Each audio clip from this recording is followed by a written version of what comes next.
Hey there, guys. I'm Toby Rudolph, and you're about to listen to the ET Stand podcast. Shaka, brah. For over 50 years, people have come to see the Sharks play. Talent, skill, speed, intelligence, elite-level athleticism. That's not these guys. Biased, one-eyed, opinionated, more often wrong than right. They make up for their complete lack of talent with pure dribble, gibberish, and enthusiasm. This is the ET Stand podcast.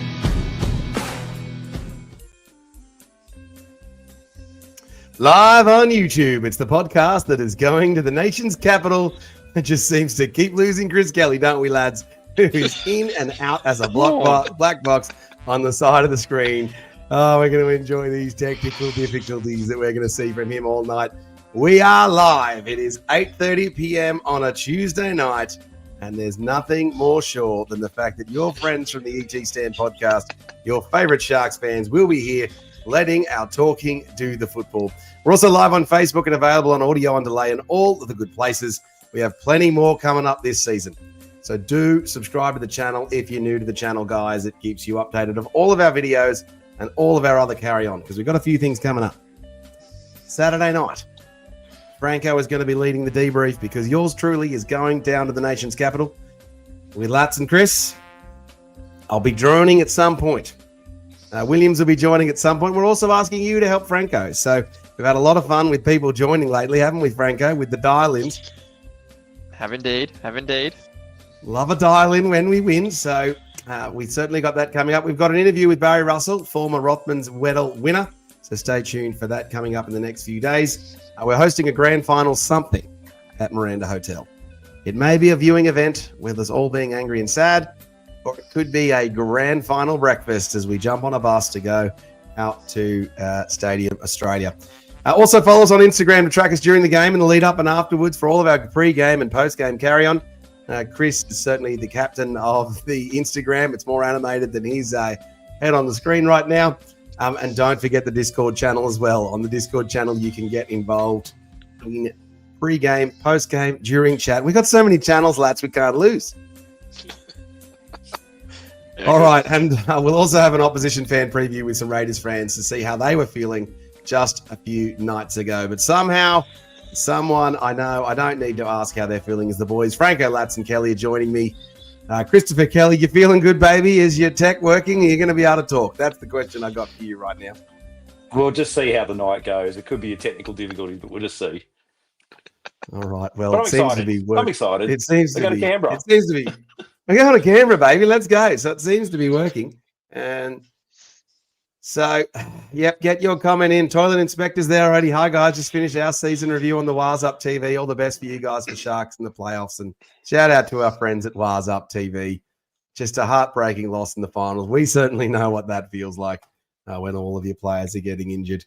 All right, on tonight's show, guys, we're going to close out discussions on the Roosters match. We've got a match preview, of course, of that massive Raiders semi-final.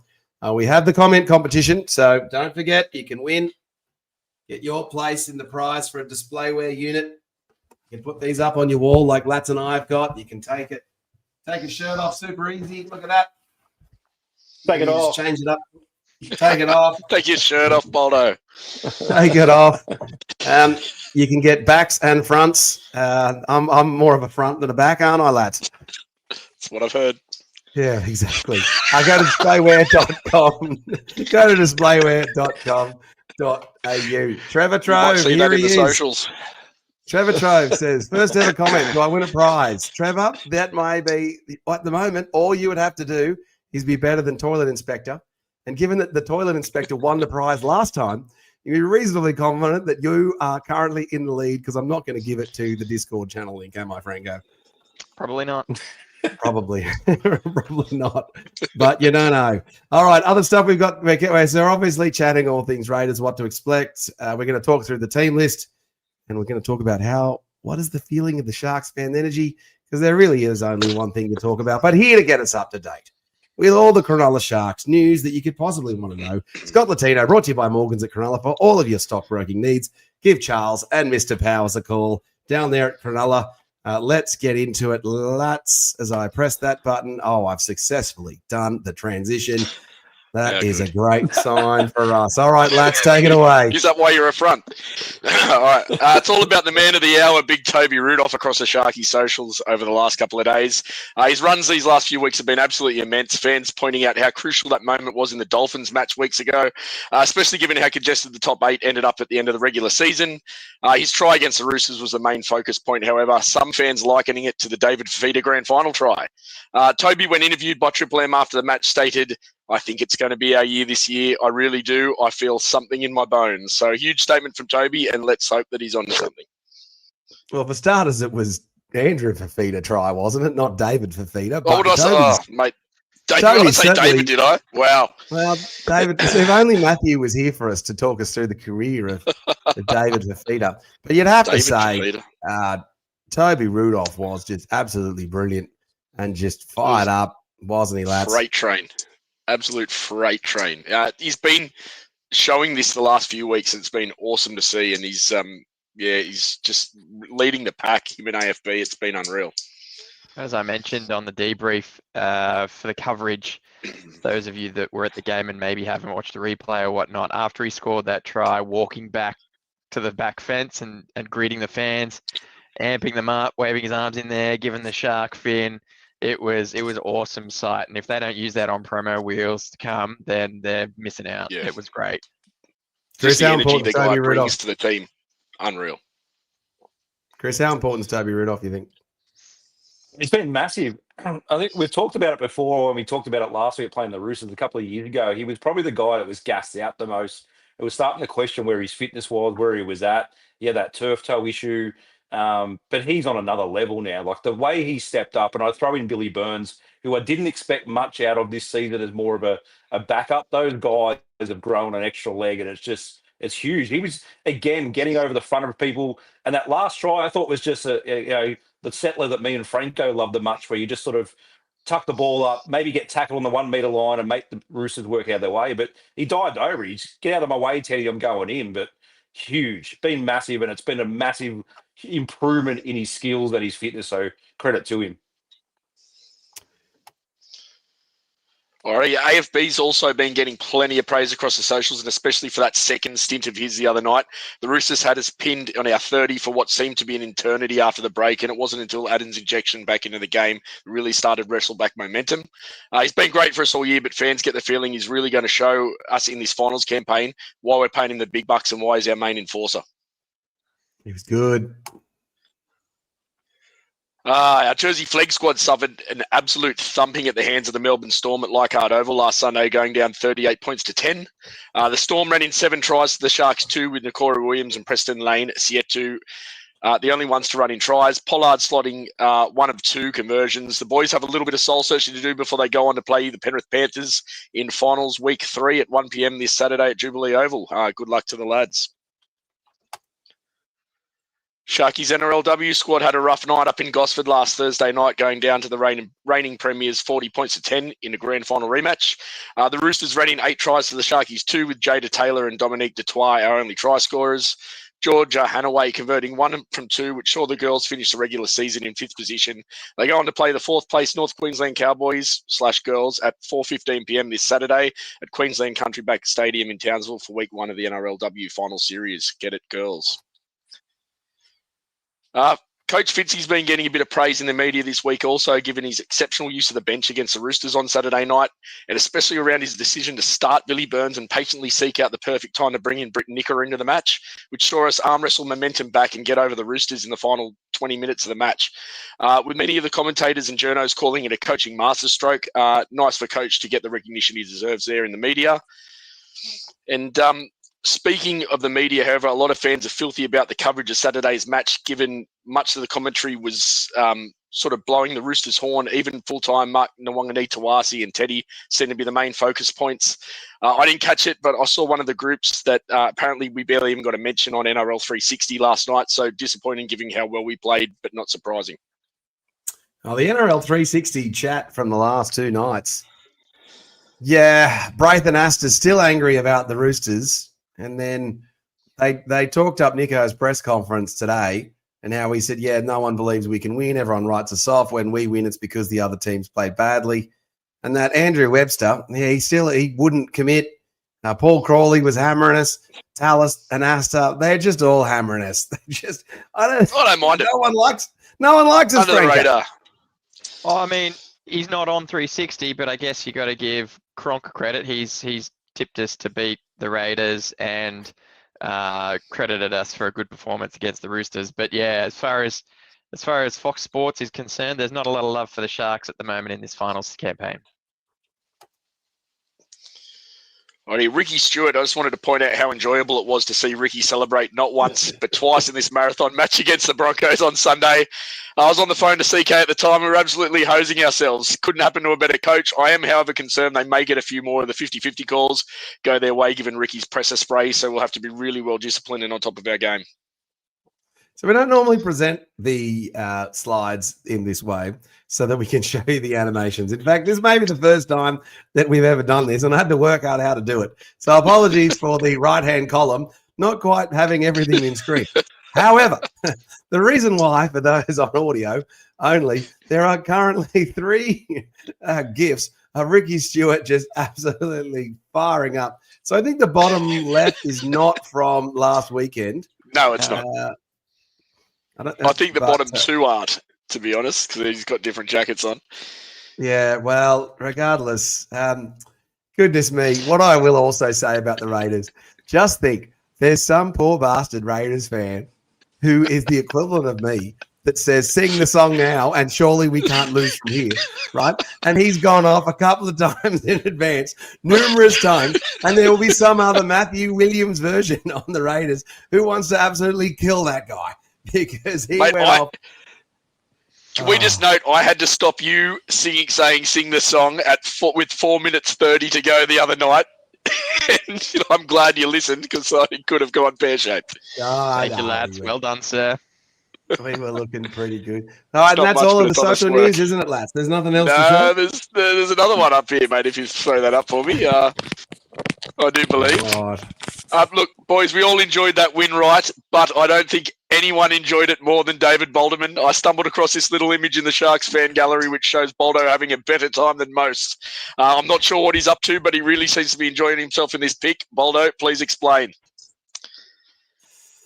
Well, look, it was just a thoroughly enjoyable moment and night, really. So, look, it's clearly a moment of me, getting really clearly excited. So, what can I say? One of the great Sharks victories at Shark Park.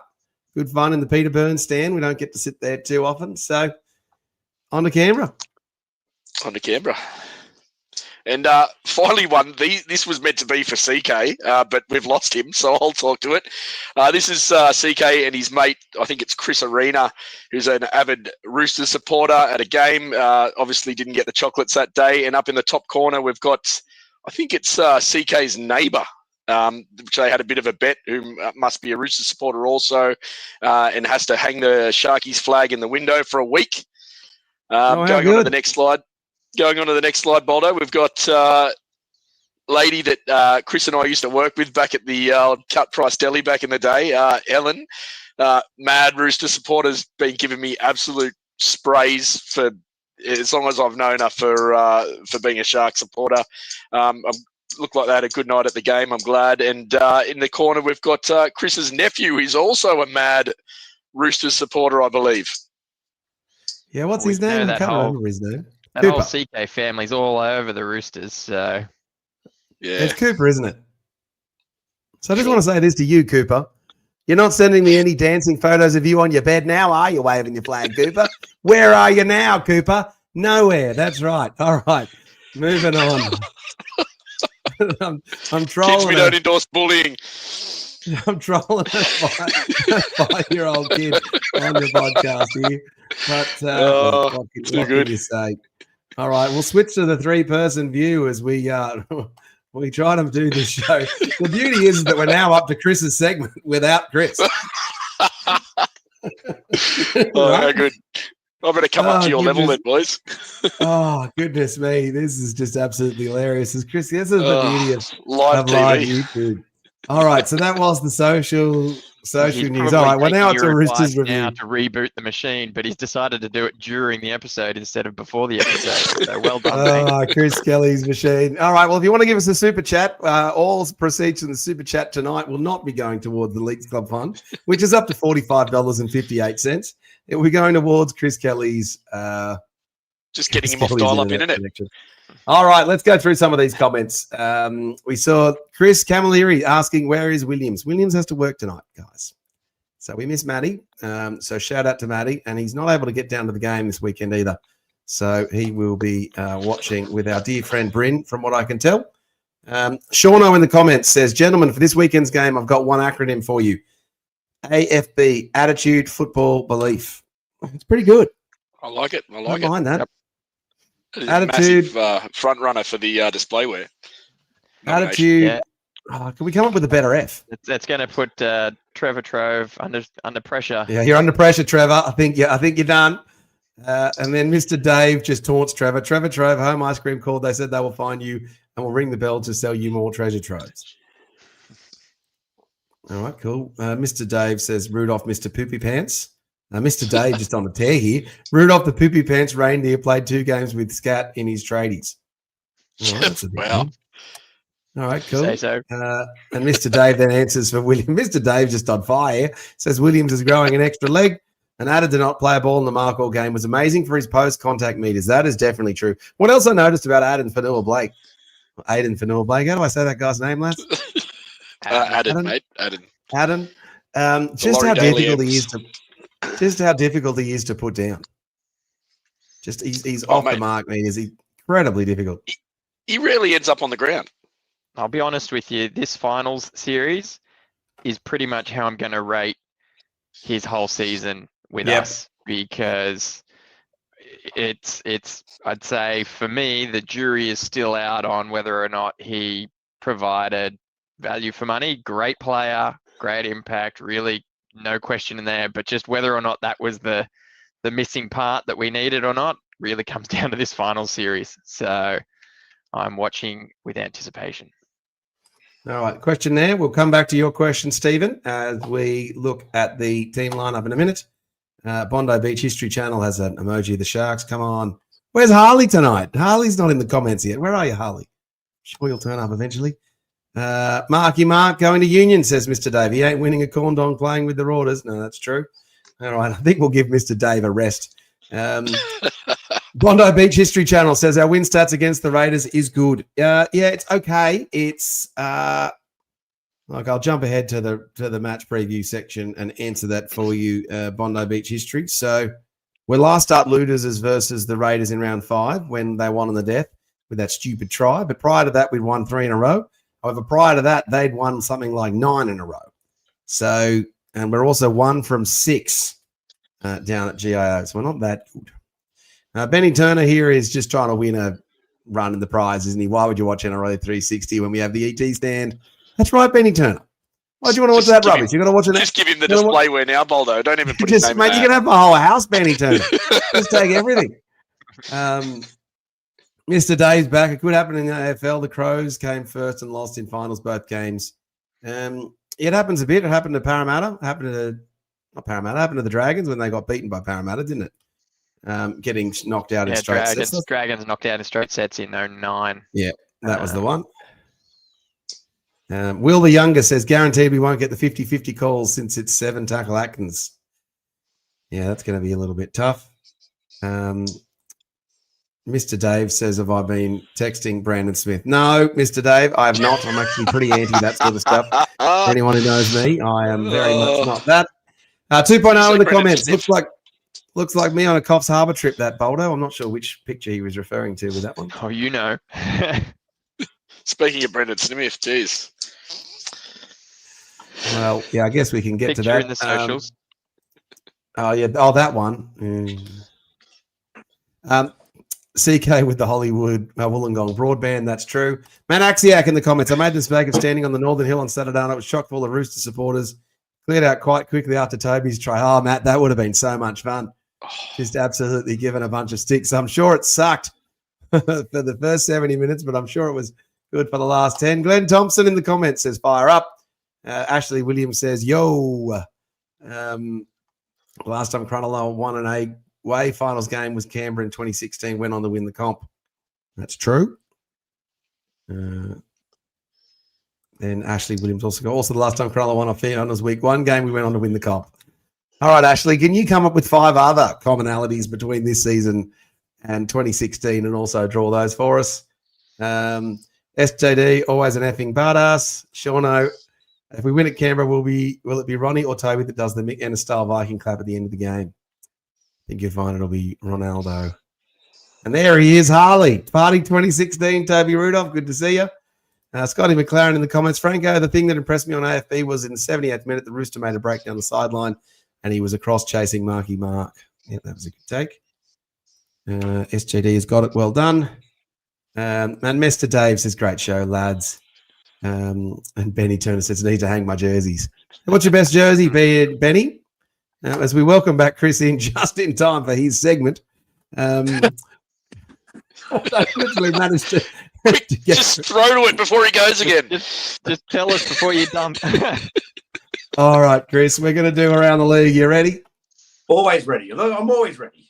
All right. We want to go that view, don't we? All right, Chris Kelly, around the league. Let's go. What do you got? All right, bit of movement in the coaching ranks. Justin Holbrook is set to be announced as the Newcastle Knights coach as of next season, leaving his spot as a Roosters assistant coach, with Michael Checker, former Wallabies coach, set to step in as a Roosters assistant coach. So a little bit of movement there in the coaching ranks, and seems to be Holbrook's got the jump over our favourite Blake Green's going to save the day, and a few other nominees. But yeah, Justin Holbrook, coach. Boldo's favourite player, he loves to announce, won the RLPA Rookie of the Year award, taking it out. Apparently he wasn't qualified for the Daily M's, but he's obviously going to take it out in the RLPA because they count him as a rookie. So well done to Marky Mark. Played really well on the weekend at a beaten side. I probably thought the Roosters best out there, but Ronnie just got the chocolates over the top of him. It was a great battle to watch all night. I mean, that seemed to be a mid-season rule change by the NRL to make him ineligible for the Rookie of the Year, which I kind of don't agree, but also do agree. Definitely getting splinters on this one. But why was he ineligible? Because he had a previous career with the Wallabies, and he played for Australia for Union, which means he's clearly an experienced player. But it's not just a not rookie. in, Right. not in the NRL. So. Well, luckily the Players Association thought otherwise and handed him a reward anyway. So it's probably the one the players like a bit more than the Daily M's instead of the Daily M's. Some massive injury news coming out of the weekend. Obviously, there was some humdingers between the Storm and the Bulldogs, with Stephen Crichton obviously going off with a syndesmosis. He's asked to be named in the squad, but he's been named on the extended bench just in case. But I very highly doubt he's going to make a return. Viliami Kikau seemed to get a facial fracture out of that game from a swinging elbow that was all accidental, but in my opinion, probably shouldn't have played that week given his head knock we all talked about against us the week before. Pat Carrigan is facing a week to 2 suspension for that shot that he'd come out firing for and got a sin bin for. Billy Walters supposedly suffered a bit of an ACL damage, whether it was a tear, a rip, or something like that, but he seems to be on the outer. And Brendan Procura as well for the Broncos copped an eye socket injury as well. So, like Lat said, we're on the phone the last 25 minutes of the game. We were cheering a bit of gamble responsibly. We merged Boldo in the call, and we were hoping that we're going to play the Broncos because they absolutely limped home in that game. Would have been busted, would have been missing Carrigan, a couple of their key guys, but now they've got the extra week to rest up and go again. So should be missing Walsh. Should be missing Walsh, but we'll get to that. It wasn't much of a headbutt. It'd be a bit tough. The headbutt, mate. All right, fair enough. Speaking of headbutts, sorry, mate. come in and out of that game. Obviously, the finger up to the crowd on the way out, so he didn't even get busted for that after his headbutt that was made. But gave it a 10-minute breather and absolutely came out. He kicked a 40-20 early in that match and set up the first try. He then put on an absolute clinic in the last 20, kicking a 30-2 as a 40-20, scoring a try himself and setting up 2 others. Almost went for I don't even know how we could describe that as a field goal. dumb enough to suck in Canberra to try and knock it down, who then gave away a penalty after the siren. When we That thought, was not going to go play, anywhere near scoring. That field Hung the goal. leg not even out. close. Not even close. Put the leg out. Ricky Stewart celebrating So the Canberra. The flames are going up. The fireworks are going off. The song started, and they realised the penalty was about to be called from in front of It the started sticks to make it 38 all. They started the Viking clap. One of the best performances we've probably seen since Nathan Cleary's defeat of the Broncos in the grand final. But yeah, it was just an absolute masterclass. He's been on fire the last month, so I wish we got to douse his flames going up to Brisbane, but not to be. Yeah. Well, look, I guess there's a few things, and I guess I'll jump ahead to the league roundup. Just before you do, All Boldo, over the just place. on We around the missed out league. on Kelly's Roosters review. I'm going to come back to that. But we're now focused on the. Just while we're still on round the league, Boldo, can I just say, I was reading a thing earlier about the Warriors in the knock-on effect New South Wales Cup they've issued like a please explain to the NRL, given the fact that Fine was eligible to play last weekend in the finals. We saw Atkinson wasn't for the Jets, given he'd only played 3 New South Wales Cup games all year, and he came out and scored a double, and I think they got rolled by 14. So they've got to go on and play the Parramatta Eels this week. But, yeah, they were filthy at that, apparently. Right. So I don't know what the reasoning around that is. But yeah, well, what can you say? Let's just go back to that the Raiders and the Broncos match. I think the difference between the Raiders and the Broncos was really just the high quality nature of their Broncos elite players. Reece Walsh was just a little bit better than everyone else on that field. And Ben Hunt did get him home at the end in the absolute critical key moment. And when you look back at Sharks versus Roosters, and when we've lost to the Roosters previously, you'd have to say all the Sharks players are better than most of the Roosters players, except for Marky Mark and Tedesco are really, really strong players. Tedesco did not have the gun night. I'm not sure the Raiders have got the same caliber of player as Reece Walsh or Fanua Blake, perhaps. That's got to be encouraging for us. Chris, just any other commentary on what you thought of that Raiders-Broncos match? Yeah, look, I think Tarpanay and Horsburgh are probably in the form of their careers at the moment. KO Weeks is probably the next player coming through for the Raiders, who was an absolute superstar, will probably turn into Reece Walsh. I just think it's the faders of old came back to haunt them. They're up 16 with 2 players in the sin bin and thought the game was done. They didn't try anything else after that. They kind of went back to a Cronulla sort of style where they're like, let's just tuck up the ball. They got tackled on the last plenty of times. They didn't get to their kick. They had bad mistakes. And they just thought they were going to just roll over the top. It's happened both ways for them this season, where if you remember when we played them, we had them wrapped up and they scored from 60 metres out in the last minute. They had a similar game against the Dogs early in the season where we were up 22-0 at home against an injury-ravaged Dogs team who then come back and rolled them in the second half. But they also got the win against the Panthers in Golden Point as well. So they've had a few of those issues this season where it's been glossed over because they were the minor premiers. So I just hope their tank's very much empty when we go down there for playing a 95-minute match. But it was, geez, what a game. It was unbelievable. Franco, is their tank going to be empty? I mean, part of that up and down nature of the season for the Raiders is because they've got a lot of young talent playing. So they haven't quite yet reached that level in their career where they've got the consistent football week in, week out. Having said that, the fact that they've got a young team means their body recovers a bit quicker. They're going to get ready. So moving on from, say, Papali'i with his busted ankle, the rest are probably going to be all right. I don't think that, a 6-day turnaround is going to bother them too much, assuming they manage their workload through the week adequately. I think, when you look at the Broncos, who are clearly busted, everyone sort of came out of that match pretty clear, pretty clean, ready to go. So professional footballers, they will be maybe a little bit off, but I don't think it'll be similar to how we saw, say, and you're looking for similarities, I don't think it'll be how we saw the Cowboys in 2016 after their Golden Point loss to the Broncos. It's a little bit of a different turnaround there. The Cowboys team were an older team. They were carrying a few more niggling injuries. And They'd won the season before.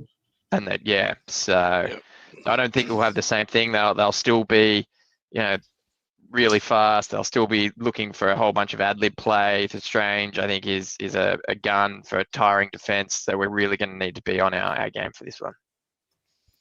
All right, let's jump back to the Roosters review. Chris, you are a closet Roosters fan after all, with so many family members and friends supporting those dirty Roosters. What were your key takeaways from the match? Were you pleased with how it all panned out? Yeah, it was one of those games where I sort of said it's not tale of two halves. It was tale of two halves, where they were the better team in the first 20, and they were the better team in the last 20 of the first half. And the same again, we came out flat. They scored that early try, and the last 20 we just ran over the top of them. Like it was like we just had extra petrol in the tank and just saved it for that last 20 minutes. Their handling errors were awful. It's probably what cost them the most. They had a lot of drop ball. Not too many penalties, but speaking of Roosters fans, they wanted a few more penalties and they thought they were hard done by. I sort of said the opposite because I thought it was a 2 penalty to 2 6 agains to our 1 6 again in the first half. So I thought there was a few calls we didn't get that we could have got. I know one Roosters fan was upset about the Crichton and Lindsay Collins line in the ruck, but somehow, I don't know, Crichton just didn't want to move away and they gave away an easy penalty. The referee couldn't call it. Otherwise, I thought they snuck away with a couple of forward passes in there as well. Just the crowd were all over. And in the finals shoulder charge penalty. Yeah, shoulder charge. In the finals match, you expect both teams pushing the limit. And that was my point to my Roosters friends was I get that, your penalties are warranted, but you can't be perfect for you guys. There's no way because both teams were really up at each other's face. A lot of territory was gained by both teams and forcing us off our own line. They had all the ball in that first 20 minutes, so I thought our defence was really good to repel those guys, and it just happened to be a little Mark goose step to get around Ronnie, and Ronnie was keeping score. He said 2-1 at half time, bring on the second half, and then he got wrapped up a couple of times, but it was just amazing to see us actually come home with a bit of petrol instead of the last couple of years at home against the Cows and the Roosters where we absolutely gassed out, ran out of ideas and fell apart. I thought we were the better team on top and credit to the guys. So, yeah, it was the Roosters going in. I know Franco touched on it. They didn't have some good games, but I think that Parramatta one against them a couple of weeks ago where they had like 20 handling errors come back to bite them and some consistent veterans were the ones dropping it. So, happy to get the chocolates. Lads, you were there. Sharks atmosphere, Shark Park. Haven't won too many finals matches at Shark Park. I noticed you didn't get into fights because you were sitting next to me. No, mate. I sound a bit like Darren Lockyer as a result, though. Look, it was awesome. The atmosphere was electric. The cage was going off.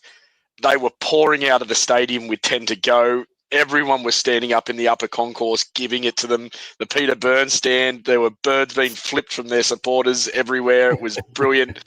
I saw a footage of a fight on the hill where some Roosters guys running in, dog-shotting someone from the back. A poor little girl got bowled over in the process. The Roosters guy got suplexed. It was brilliant. Mate, we need more of it. We need to pack that place. We need to get the stadium fit enough to pack that place like that on a regular basis during the regular season, and really turn that into a fortress like we know it can be. So just on the fight that was at Shark Park, we weren't sure if we were going to touch on it, but you mentioned it and maybe I baited you to talk about it. I actually think in the finals matches, they should have away supporter sections or Roosters supporter sections because it can get quite heated and the finals matches are winner take all and it can, and people might say, I should be able to sit next to the fans. How many times have we seen it in the ET stand when you've had a Roosters person carrying on? And the problem with the Roosters is that because they so blatantly or just flippantly or outwardly cheat the salary cap, and Brian Fletcher's on Matty Johnso joking about how they cheat the salary cap, it's just annoying when they seem to get a few things going their way and some comments get made that are a little untoward that just promotes that sort of behaviour and people have a few drinks and stuff. It's not good. So there's a couple of solves to it. One would be just have a Roosters fan section and sit there. But we'll just leave it on that count. Franco, to you, I'm going to go bring up Benny's comment here. He said, thoughts on Nico coming out and saying we deserve respect now after that win. Is that a respect winning? win? No, I don't think so. I don't think so, actually. I think for us as a team internally, we can take a lot out of that win and pat ourselves on the back and know that we're performing how we want to perform and keep moving forward. Externally, it's still not a healthy reading on the for and against. So you know that if we get bundled out by Raiders next week, come finals next year, the front and back page, you're all going to be saying the same thing about how we can't win finals matches under Fitzy because we won a finals match last year and they still kept hammering us this year. So I don't think it's going to change much. And you know what? I don't want it to. In the words of the immortal Des Hasler, we're flying under the radar. Don't talk about us. Think we're going to lose. That's great. Awesome. Let's just go about our business and see how far we come.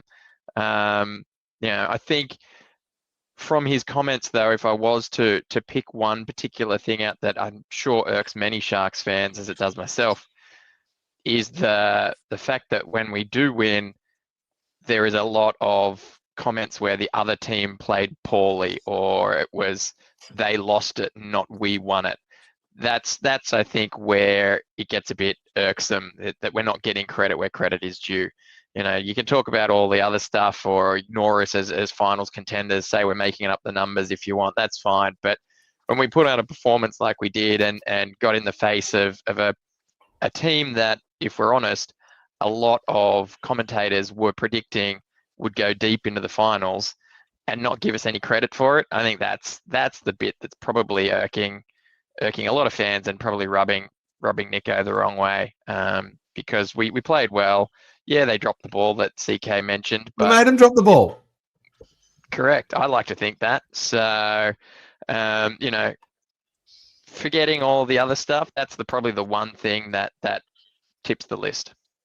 The thing that's annoying about that, Franco, is that the fact that they weren't even talking about how the Roosters lost the game. They were actually still talking about how good the Roosters are at full time and not giving us praise. So we weren't even getting a look in. It was just biased media garbage. Well, we know that this channel's biased towards the Sharks, so that's why you can watch us. And we got people like Mr. Dave saying, great show, lads. All right, Ashley Williams in the comments says, my Pepsi jersey is my lucky jersey. I've worn it every game we won, and I haven't washed it since. You're probably a bit smelly there, Ash. But yes.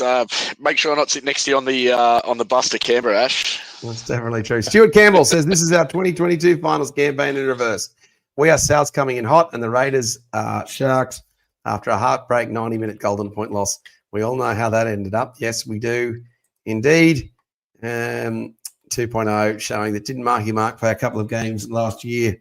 How is he a rookie? I don't know if he played games last year. You need to play 5 games or more before you're not considered a rookie. Yeah. Yep. Trevor asks us, have we replaced Josh Hannay after his signing at the Titans?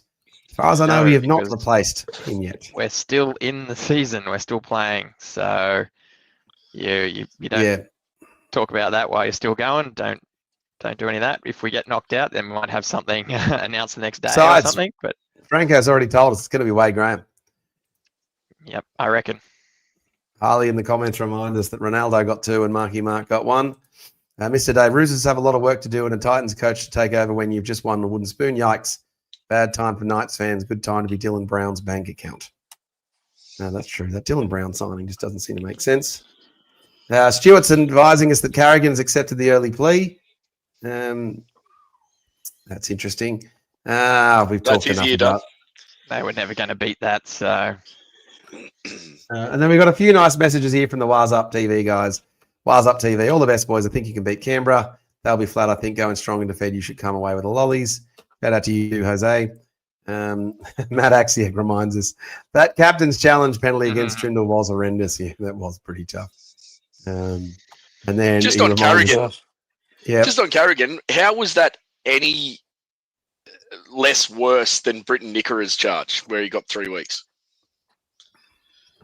With Nickera's second, so he had a charge before that. So you're right. So carry over. Yeah. Carry on. Max, yeah, Sorry, and as mentioned in the debrief, taking the 2 to go 4 up and losing the ball next set had me nervous. Go on, yeah. Boldo, talk about it. Do it. We've talked about it enough. I know you did. You did on the debrief. I'll tell you what's That's funny. fine. When I went back and watched the match against the Canberra Raiders where we lost 24-20, when they had a player in the sin bin, they take the 2. And Franco will be sitting there going, oh, they've had a player in the sin bin. It's another example where Franco might say, but we've got to stop dropping the ball off the kickoff and we've got to bet better at not being freaking hopeless Sharks. It's not because we take the 2, it's because we drop the ball. So stop dropping the ball. All about playing smarter. And it was a smarter strange is play, taking smarter is we're not doing it again. For some reason, Nico was taking a hit up on our 30-meter line. It was a strange play anyway. He got stuck in no man land. So, Scotty McLaren, you're going to Suplex City. Jose, he says, which club supporter would you like to thump? One hitting a Storm fan or a Cowboy fan? All I know is, Jose, I don't want to get in a fight with you based on that language. So I'm going to say the last fan on the fight would be a Warriors one. Harley reminds us that Ronnie's better than Mark. Stewie Campbell in the comments, Rammy, and when he got the ball from Walker that led to the try, we were lucky he wasn't called offside at marker. On the flip side, Walker was also lucky he's slowing the play at the bound wasn't the sin bin. And that's probably true. I'm just glad they Kevin, didn't score off that play. yes. Yeah. Kevin reminds us that we always go better when we are written off and an underdog. That's true. Basically, we always need to be the underdog. 2.0, we could win the comp. Nico, Clive, Churchill, and idiots like Paul Crawley will say, well, he hasn't done it in Origin. Screw the media, siege mentality suits us. Yep, that's probably fair enough. Oh, here he is, DJ Justin. Nailed it, Franco. You basically summed up the 360 show tonight. They focused on how poorly the Roosters played rather than how good we played. Now, where are you DJing next, Justin? Get that in the comments for us. And Scotty reminds us that we aren't biased, we speak the truth. And Cecil, Tupou getting completely neutralised went a long way to ensuring the victory. That is true. Tupou did have an off night. All right. That was immense. He was pretty good. All right, let's get into, where are we? The Raiders preview. All right.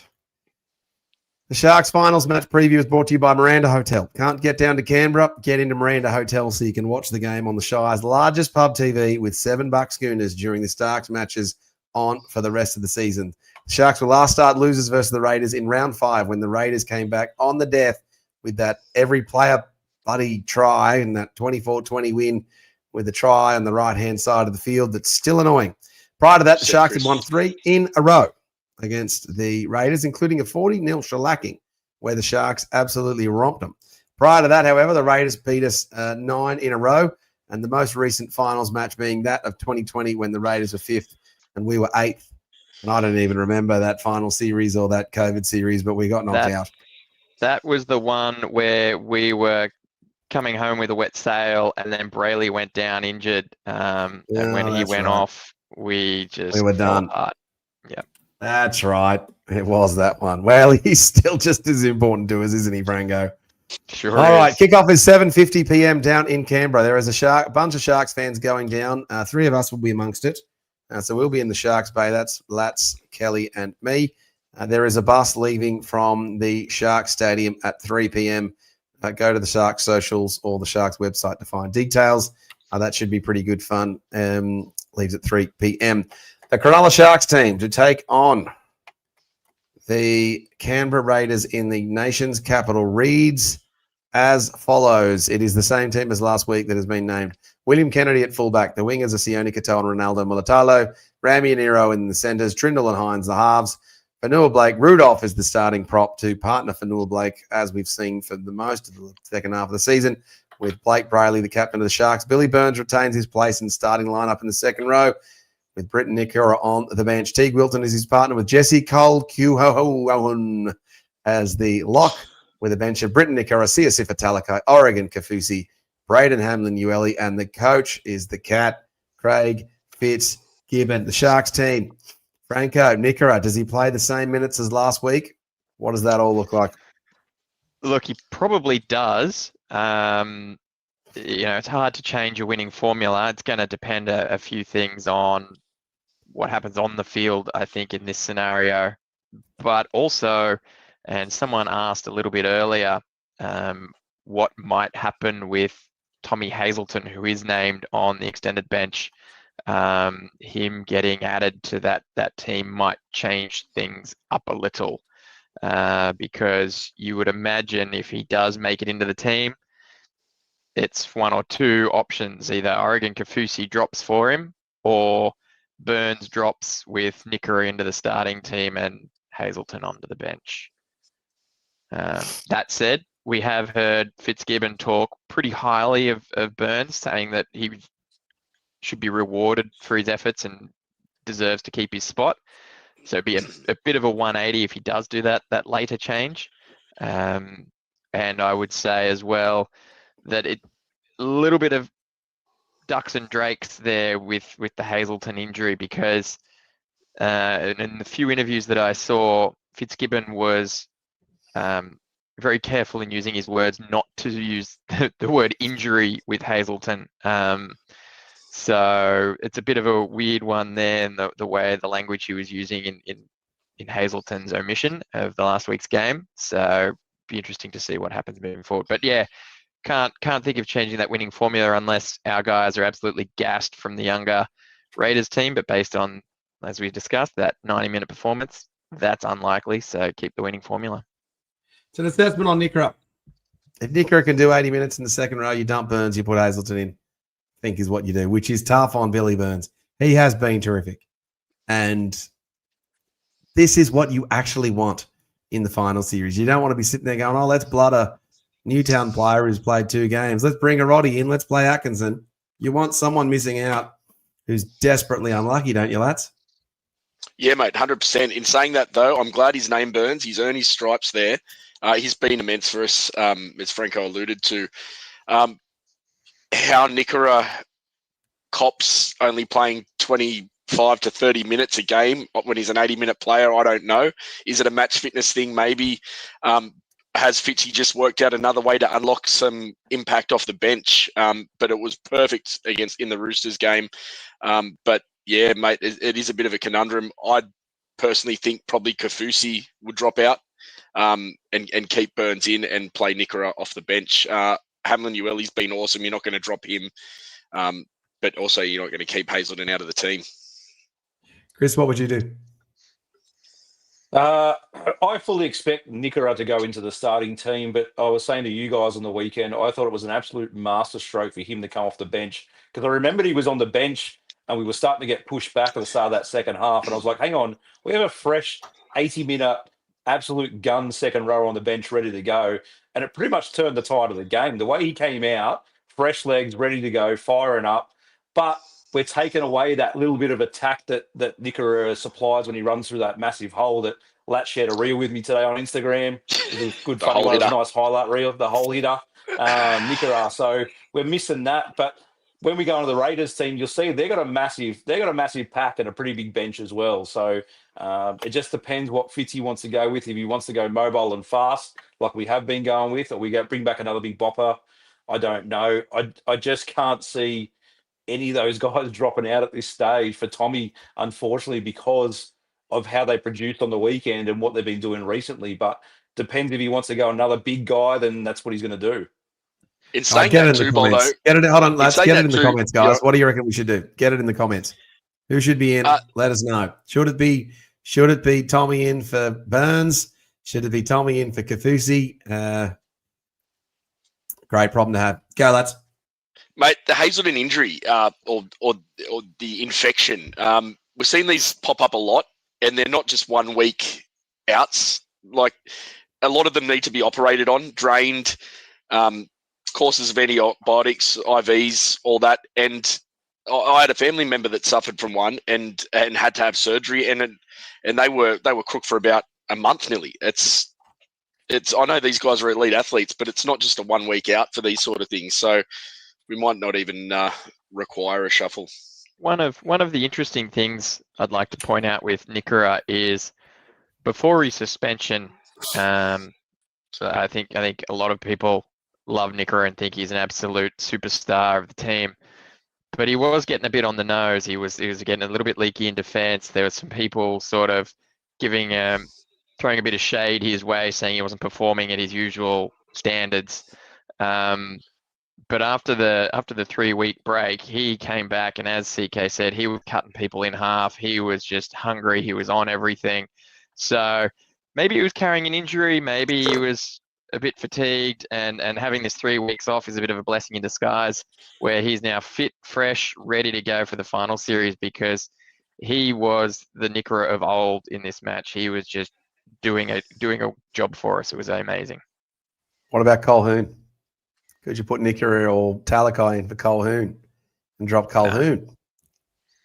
Colquhoun was pretty good in that second half. Yeah, but we know that Talakai was key in that shift, in that second try to the left-hand side. Colquhoun's hands aren't as good, nor are they as good as Nickera's.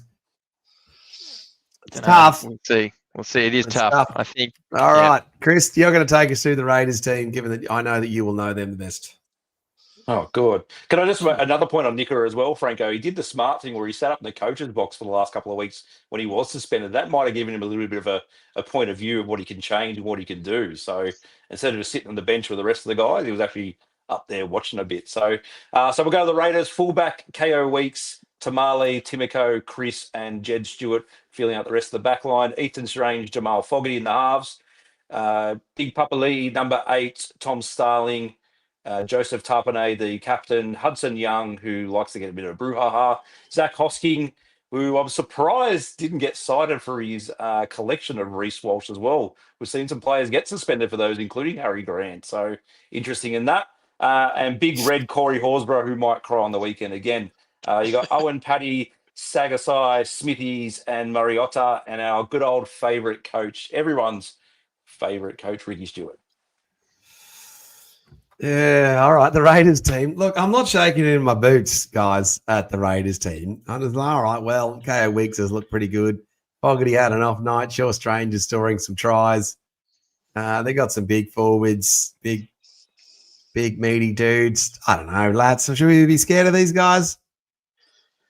No, I don't think we should be, mate. I think the only concern for me are two players in KO Weeks and Ethan Strange. KO Weeks, I don't think we have anyone who matches him for speed. So if we saw what he did the other day in scoring his 2 tries, he ran length of the field off a Broncos kick. Look, mate, going back to it, I think they're going to be busted. Take us, for instance, against the Cowboys when we had that huge final down there. We couldn't even compete the next week. We were gone.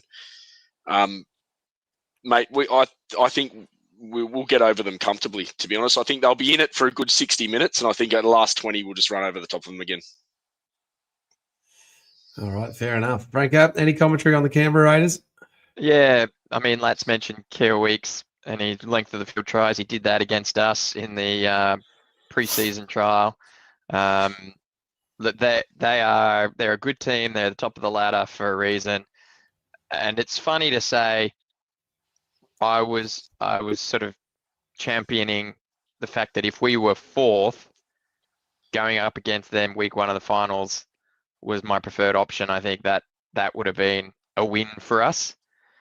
I'm strangely less confident now, week 2. I feel as though there might be a little bit of a fire lit. We've slightly touched on it. The refs might have a bit of a bias there. I think given how the game was played on Sunday, I think we would have won that match. It's a little bit up in the air what'll happen, but I'm still backing us in for the win. All right, let's go through some of these comments as we will just kick off the Franco, the only fight was the celebration at the end when they were putting the flames up and thought the team had won. That was the only fire going on. You got to remember, not just physically. I haven't seen many teams come back from a 95-minute match the following week and put up a bit of a fight.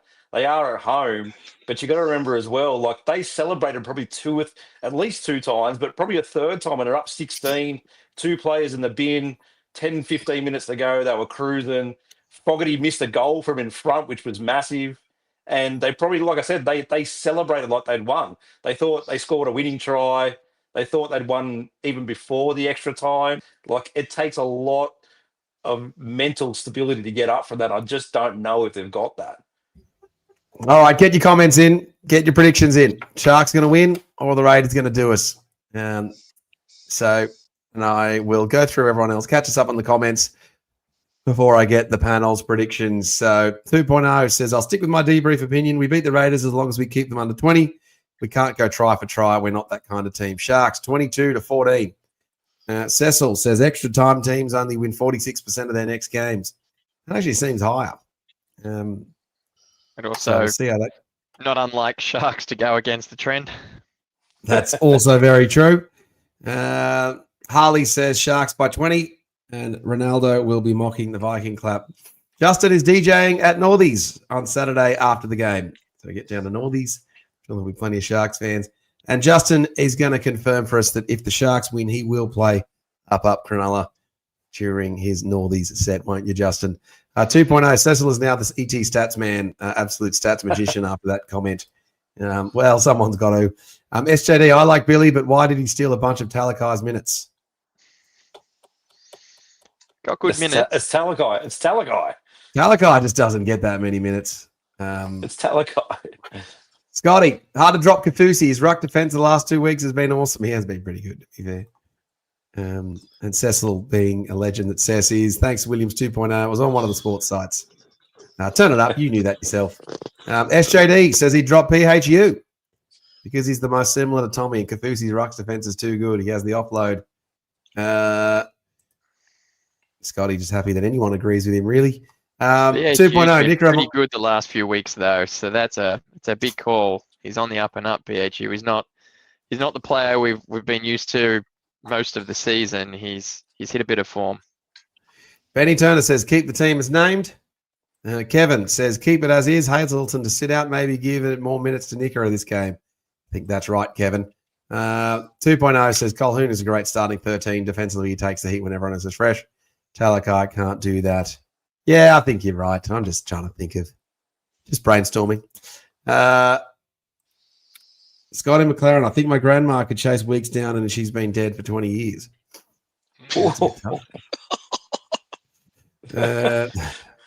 Scotty, just trying to win the comment competition right there. Cecil says we need a dominant victory to get a mindset conducive to beat Melbourne. Now they have to play Melbourne on the Friday night too, which is a bit weird with the NRL coming out and announcing a Friday night game. So that would give us a 6-day turnaround from Melbourne to Canberra. Geez, I don't like to make it easy for us. SJD, remember last year when we belted these blokes 40-0? Their team wasn't that different from now. No Fogarty, and we're way stronger. That's right, SJD, 40-0. Kevin says we win it by 12 comfortably. And Harley says, yes, I remember that game. Sharks 40-0. Chris, what's your tip? We're going to get this done? Yeah, we're getting this done. I'm getting more and more confident as the days goes on. I just think recovery from such a massive game is huge. And like I said, celebrating a couple of times, thinking they had it won was tough. It's a 6-day turnaround they didn't want. They might even have one eye on Melbourne because they like playing Melbourne down in Melbourne. The Shark supporters bay is already sold out, in good news as well. Saw the Shark Cage posted that up, so there'll be plenty of fans traveling down there. So we'll be making a lot of noise. But, yeah, I just think we've got a little bit extra, a little bit more experience in the finals campaigns that everyone's touched on, and go down there and get the job done. So we'll win by 10.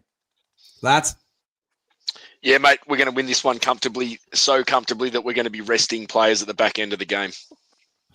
We might leave early. We're going to be leaving early. I think we're going to be ahead by 16 points with 14 minutes to go, and we won't blow it. Can I change my tip? No, I don't know. I'm just making fun. I'm going to reserve the right. I'm going to think about this for a little bit longer. I'm going to give my tip later in the week on one of the later videos, I think. Are you more confident this year or 2016, Boldo, going into Canberra? More confident this year than I was in 2016, yes. I had no doubts in 2016, so more confident then. Really? In Canberra? Down in Canberra, though? Mm-hmm. Okay. I had no doubts. Even when we were behind and Wade Graham was out. Hindsight or bloody making that up. All right. Show us the receipts. And down 10-0, he was still confident. He was like, I "No, was. we're going I to win was. this." I literally was. I was still confident. I still had no qualms. I thought we were going to win that without a doubt. And there was no hindsight involved because it was at the time. However, it may have been a little bit of alcohol, but you know, I may not have realized how much in trouble we were because I remember, yeah, we've got this in the bag. How good's this? No problems. And then getting up the next day and having a chat to some mates, and it's like, oh, I can't believe we won that. It was so, can't believe this. It was really bad. And I was like, no, it was easy in the bag, no problems. And then I watched the replay, and I was like, there was a lot going wrong there for a time. I actually felt the same way in the grand final, Franco. It's yeah. There you go. I did not in the grand final. No, neither did I. No, I thought we were going to win the grand final, actually. I never thought we were going to lose. No. I was more confident in the grand final than I was in that Raiders match. I thought we were done in that Raiders match. So, look, these matches, there's not much in it. So, we're certainly a chance and a shot at them. We're, $2.41 with the bookmakers that I saw on NRL.com gamble responsibly. So, we're more outsiders for this one than we were against the Roosters, which I think is surprising. So, look, siege mentality, Sharks. No one believes we can do it except for everyone on this show and everyone in the comments here. So, let's see if we can get it done. All right, the other match, Penrith take on the Bulldogs. Chris, give us a 67-second summation of that match. Do we even care about Cleary and Crichton and those? It'll be Penrith by 30. It's not even going to be close. The Dogs are walking wounded. Yeah, they're done. They've now finally changed their halves of what they should have done weeks ago with Sexton and Galvin in the halves. Burton's now pushed out the centre. He's just going to throw up those bombs. There's no kick out. There's no Crichton. Sexton's got a sternum injury. He's got to get through a fitness test yet still. Sherry's back from a head knock. It's done and dusted. Penrith are coming home strong. Their forwards aren't big enough for the finals. It's their problem. They needed Fanua Blake. All right, on to the NRLW. The Sharks girls, fresh from a hammering by the Miranda Premier Roosters, travel to North Queensland for a 4th versus 5th placed matchup. Last time out, the Sharks girls lost a nail biter 16-14 to the Cowgirls, or the Cowboys, but we didn't have Jada Taylor there. But we are travelling up to Townsville, which can't be good. Again, this one's not going to be easy. I just feel like the Shark NRLW team season just hasn't quite gotten going because of the injuries and a few different other things. So it wouldn't surprise me if they got bounced out here. Chris? Yeah, like I said, they just haven't found their footing, combinations, any of those things. It hasn't clicked for some reason. But then again, we said this last season when they faced the Broncos team going in the semi-finals.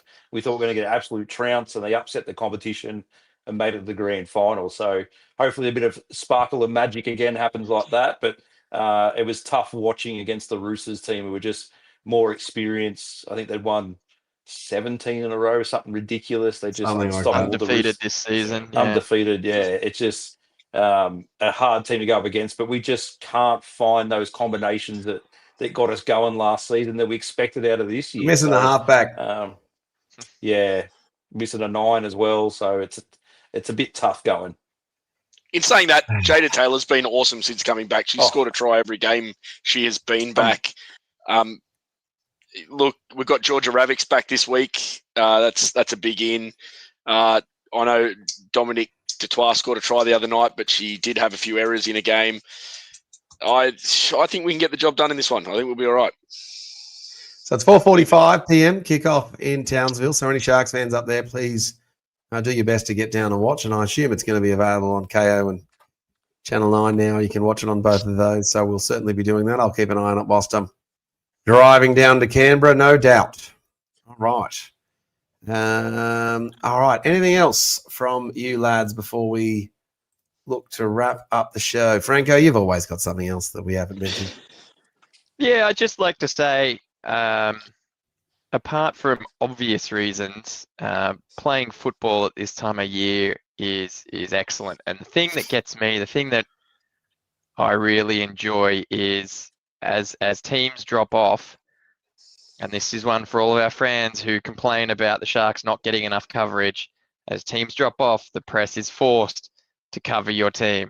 As teams drop off, the TV channel stations are forced to create promos advertising your team and the games that you're about to be in. So the more and more this happens, next week, if we win against the Canberra Raiders, there's just TV and paper is going to be full of articles about the Sharks and promos for the Sharks. And I just love that kind of reinforcement of us doing well. And that's something that I really enjoy almost as much as the actual football on the field. It is good seeing the Sharks in the coverage and just getting heaps of press, isn't it?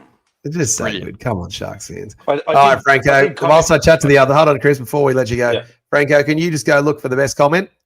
Go Do through my and troll best. that. Surely there was someone there saying Franco's awesome. Yeah, surely someone said Franco's awesome. All right, Chris, go. I was just going to go on the back of Franco's comments in the media. I saw a comment or a reel today with SEN with Brandy and Vossi talking about, Nico wants respect in our finals records, and I comment on our behalf. I guarantee a lot of those teams, the Knights, the Dragons, the Titans, the Tigers, even say the Dogs, would swap places in our last 5 years to play finals every year and be in contention for a grand final. Like all of a sudden, the Dogs get the press, but you got to remember they won so many spoons. All these other teams are just Canberra. We had a spoon nearly. Brisbane definitely had a spoon, and we've just been playing finals every year. So I find it strange they keep smashing us, but we're still here. We still keep making the finals, and I don't know if my connection dropped out, but I sent Lat some photos in the socials for commiserations to our Roosters friends and fans. And Oh yeah, they got to run. Yeah, Don't worry. Yeah, They got to run. neighbour- I've sent a message to Cooper, your bloody nephew, Chris, just so he's clear. Don't you go sending me any bloody pictures of you dancing on your bed now this week, do you, buddy? Now, actually, just on the last 10 years, if you actually go and look and you rank teams by wins and performance, the Sharks actually sit fourth behind the Panthers, the Storm, and the Roosters in terms of performance and wins and obviously premierships, having won one. We're clearly the fourth best team in the past 10 years, which is pretty good. And to your point, Chris, Nico Hines is a very, very, very, very good halfback. We just need him to be an elite level halfback. He's very close. He's so close. Just be less Dak Prescott and be more Josh Allen or Jalen Hurts. Less Dak Prescott. Dak Prescott was pretty good the other day. All right, Frank. I can see Franco still reading it too. Let's just go through some of the last of. Yep. Just a bit of housekeeping, mate. We've got a few things happening down at the Sharks store down at Woolooware Bay over the next couple of days. Thursday, 5:00, you can go down and get photo with Reefy and the Mermaids. Also on Saturday, if anyone's booked on the Sharks shuttle, spend $100 in store and receive a free game day flag. Oh, that's pretty nice. Where was the flag? I spent days looking for that flag. Well, you had to wait till Saturday. So that was. Can you just talk back to that, because I did talk to that. So is that your neighbour's house? Yeah. So my neighbour and his neighbour are both Roosters fans, and he's my workmate. He came up with the bet. Hold on, your neighbour and his neighbour. So you got two Roosters fans Next to you. Correct. Oh, that's unfortunate, isn't it? So And 3 Roosters fans in a row. That's great. No, just yeah. Or you got Reece Walsh then. In saying that, one of them I work with, and he came up with a bet when I wasn't at work, saying that whoever lost had to put up the other team's flag. So I come to work and he goes, "Do you want to make the bet?" I said, "Sure, let's do it." And credit to him, he put up the flag in his window and it's hanging up there. And so you remember, he's sitting next to another Roosters fan as well, and they got to stare at it all week. So it took me a couple of days down here, and I can tell you, we've got a great store down in Wollongong in League and Legends that supply all the stuff. They just don't sell flags. It's pretty much a game day thing where you can buy a flag. So shout Chris, out to if you want a flag, I got so many damn flags. And so do I, but they're all in storage tubs at the moment somewhere in the garage. So I wanted a nice big fresh one that was nice and new, and he had to hang up. So fair enough. All right, Chris with his flag. All right, let's go through the last of these comments. Harley's tipping the girls to win. Now 2.0 is saying the girls have been very sharky this season, full of expectation. Yes. It lets me down more than Will Kennedy's positioning. Speaking of which, Will Kennedy played well in the weekend. I thought he was pretty good. Justin confirms that. Justin confirms that up Cronulla will be on repeat at Northies if we win. Love that for us. Cecil confirms that long-range forecast, 2 teams from the bottom of the 8 to contest the grand final. So he's picking Panthers to play against the Sharks. Obviously, 2.0, more Roosters fans in the Gong than Dragons fans. Seems legit. Well, they're all Steelers fans, really, aren't they? All right, Franco, what have you got for us? The winner of this week's comment competition that goes in the draw to win the display unit is Shauno, who says, if we win at Canberra, will it be Ronnie or Toby that does the Mick Ennis-style Viking clap at the end of the game? It's a fair question from you, Shauno. Now, can I just say, actually, speaking of the Mick Ennis Viking clap, and this is a true story. So when we went down to the Canberra game in 2016, now everyone knows I'm a former member of the CWSC and do like to think that I can get a Shark chant going or a Shark song. And I promise you that this genuinely happened, is that before the Sharks came out and warmed up, I got the entire Shark supporters base in Canberra to do the Viking clap. And Michael Ennis ran on the field and saw us doing it, and he thought it was pretty cool. And that's why at the end of the match, he did the Viking clap, because pre-game, we were all doing the Viking clap. I kid you not, that is exactly what happened.